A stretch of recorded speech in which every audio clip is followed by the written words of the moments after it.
சரி, நான் evening chicken வாங்கிட்டு வரேன். நீ சிக்கன் சாப்பிடுவல? ஆ சாப்பிடுவேன். பரவாயில்ல, தப்பிச்சேன்டாப்பா. எங்க பாட்டி இருக்காங்களே, அப்ப சாப்பிடாத இப்ப சாப்பிடாதன்னு ரூல்ஸா போட்டு தள்ளுவாங்க. சரி, ஓகே, பை.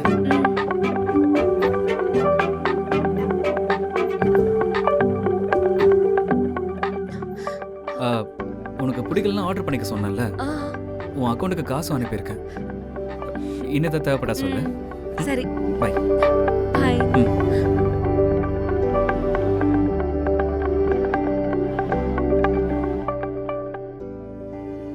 சமையல் செஞ்சாலும் கிச்சனை நல்லா நீட்டா தான் வச்சிருக்கான்.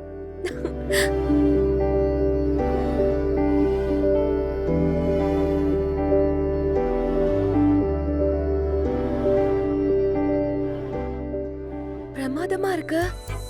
தினமும் அவனே சமையல் செஞ்சா எவ்வளவு நல்லா இருக்கும். எம்மாடி, பண்ணிட்டு இருக்காரு, நம்ம அட்வான்டேஜ் எடுத்துக்க கூடாது. நாளைக்கு சண்டே ஆயிடுச்சுன்னா குத்தி குத்தி காட்டிட்டு இருப்பான். இந்த சமையல் எல்லாம் சீக்கிரமா கத்துக்கடி பாலா. மெசேஜ் பண்ணலாமா சாப்பாடு நல்லா இருக்குன்னு? ஆஹா, நாம எதுக்கு ஃபர்ஸ்ட் மெசேஜ் பண்ணணும்? அவனே பண்ணட்டும், அப்ப சொல்லலாம் சாப்பாடு நல்லா இருந்துச்சுன்னு.